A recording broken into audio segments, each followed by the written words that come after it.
Eu acho que temos que ter noção de que nós vivemos tempos que não são muito fáceis em termos da evolução da medicina e da forma como alocamos os recursos públicos.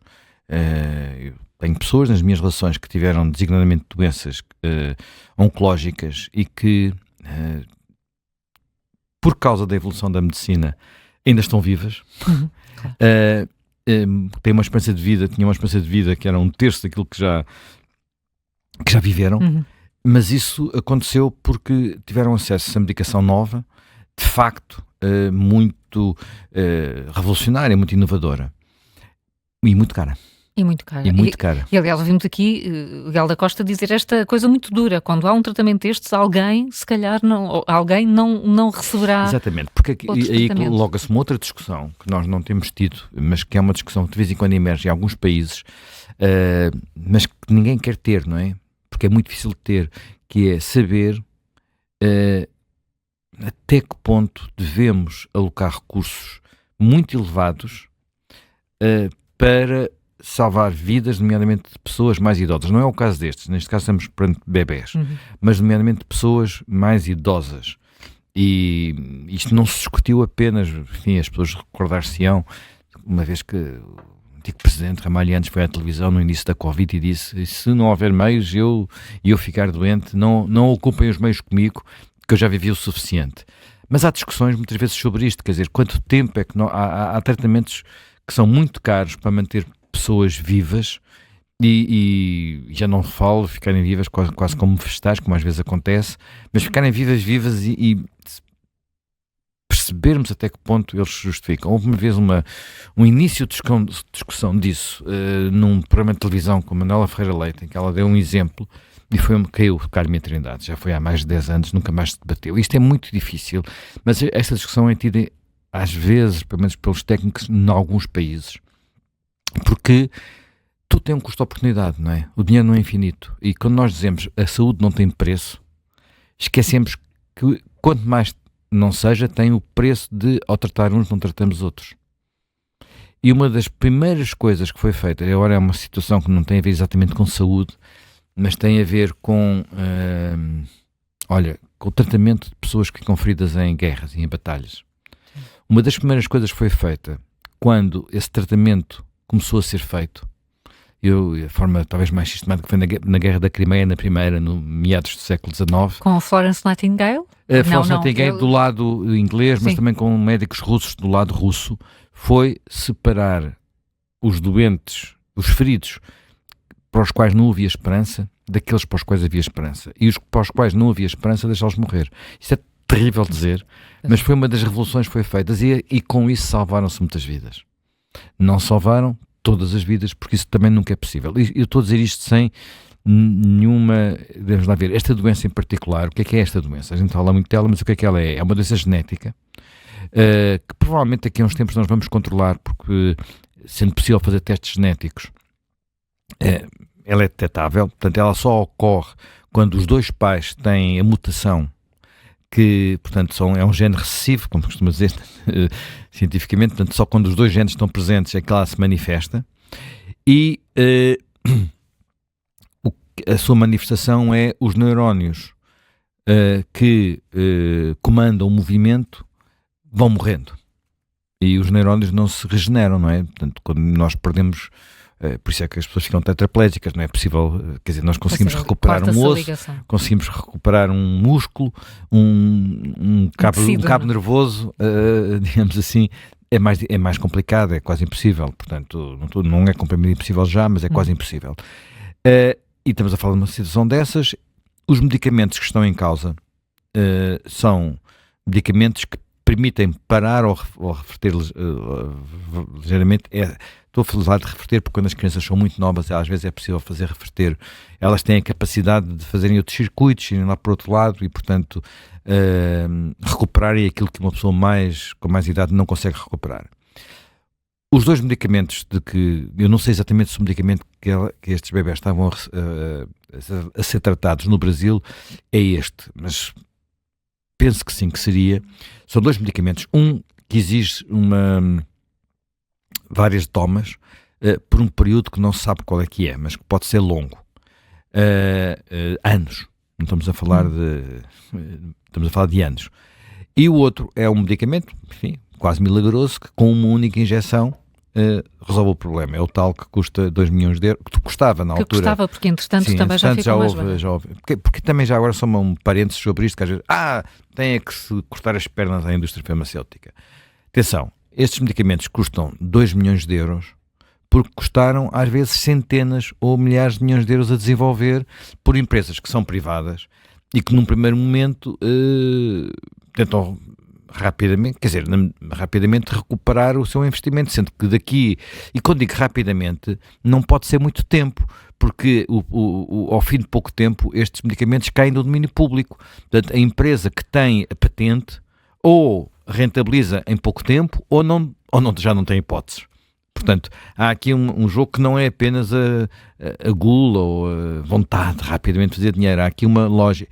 E o facto de serem empresas praticamente todas privadas que fazem este desenvolvimento, quase todas sediadas nos Estados Unidos, a indústria farmacêutica que foi muito forte na Europa, hoje em dia migrou quase toda para os Estados Unidos, tem precisamente a ver com a capacidade que estas empresas têm de contratar os melhores profissionais. Portanto, e estamos a falar de investigadores, bioquímicos, médicos, para desenvolver estes medicamentos. Há uma empresa portuguesa que já fez um medicamento, a Bial, levou décadas a desenvolvê-lo, investiu ali uma fortuna. Eu não sei se alguma vez a Bial vai conseguir recuperar o dinheiro que investiu naquele medicamento. Aquilo foi quase uma carolice do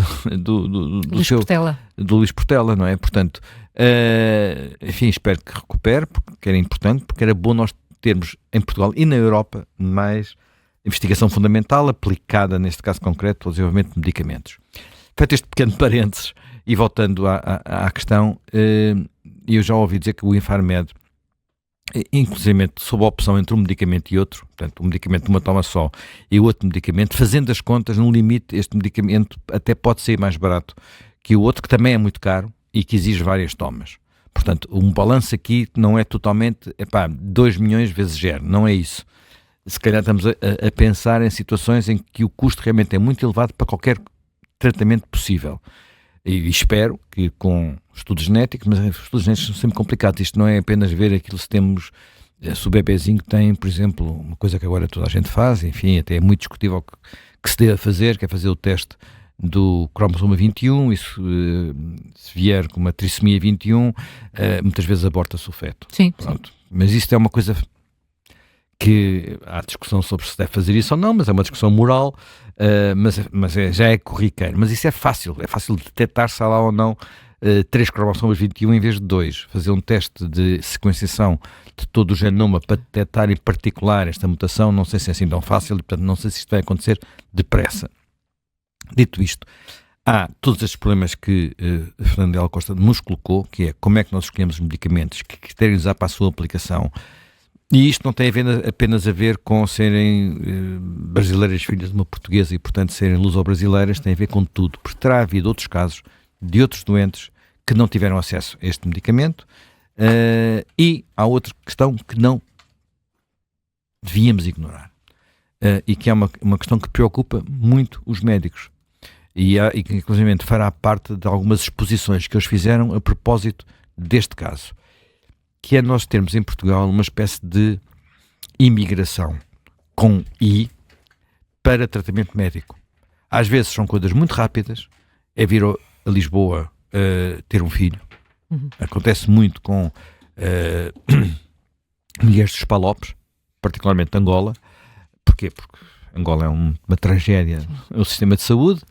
Chega-se porque aqui, há acordos entre os países, não é? Nem é preciso haver acordos, não é preciso haver acordos, quer dizer, chega-se a Portugal, entra-se, ninguém em Portugal à porta de um hospital é recusado. Deixa de ser atendido. E, portanto, muitas vezes é só isso. Há situações, sei lá, no Hospital Amadora Sintra, que observa uma zona com muita presença de imigrantes. Eu conheço lá pessoas que me dizem, vocês nem imaginam a quantidade de primos que nós aqui recebemos.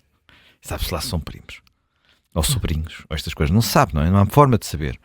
E as pessoas não deixam de ser entendidas por causa disso. Isto é uma das grandes virtudes do nosso sistema, que tem um problema. Quer dizer, nós não somos um país, mesmo que fôssemos um país rico, os recursos nem no país mais rico do mundo não são infinitos. E, portanto, há sempre uma altura em que os recursos, por uma razão ou outra, não vão chegar. às vezes não é só acumular a dívida, como aqui acontece em relação aos medicamentos, muitas vezes é, numa situação limite, fazer escolhas. Portanto, há alguém que depois pode ficar prejudicado e nós, essa pessoa, nunca sabemos, porque essa escolha às vezes nem é uma escolha muito consciente, é uma prioridade na lista de espera, uma prioridade no atendimento, e não há ali nada que a equipe médica possa ser criticada, porque faz parte do dia-a-dia, não é? Pronto.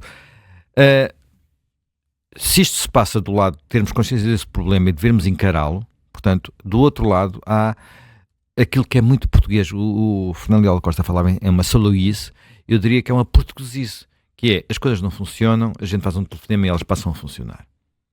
Muitas vezes isso acontece porque, pura e simplesmente, com o telefonema se tira do caminho aquilo que é um obstáculo que não devia lá estar. E, portanto, a pessoa tem direito àquilo indiscutivelmente, não passa à frente de ninguém, simplesmente as coisas estão paradas porque as instituições são o que são e a burocracia é o que é. E eu devo dizer que na minha vida já tive muitas vezes que fazer telefonemas para tentar desbloquear situações que não deviam estar bloqueadas. Pronto, não é para passar à frente de ninguém, era para simplesmente, porque é que isto não funciona? E às vezes a pessoa faz o telefonema e passou a funcionar. Isto não devia ser assim. Não devia ser assim. Para ninguém. Portanto, porque eu sei que também às vezes, ao fazer eu um telefonema, sou atendido e muitas vezes outras pessoas nem sequer têm um número de telefone. Pronto. Agora imagina, quem faz o telefonema tem um apelido como Rebelo de Sousa. Exatamente. Pronto. E nós não temos, como a Sara aqui há uns dias disse aqui, não é, Sara Tunes Oliveira, não temos muitas Cristina, Normia, Wirdener, que estão habituados a outras formas de funcionar e que, portanto, quando chega um telefonema, um mail, um WhatsApp, o que fosse, digam, mande por escrito. Dê a ordem. Porque eu não acho bem. E aqui nós ainda estamos à procura de saber o que aconteceu. Estamos à procura de saber se houve secretários de Estado a telefonar ou não telefonar, se foi um secretário de Estado ou uma secretária de Estado, porque depois o que está escrito nos documentos é estranho, e depois, enfim.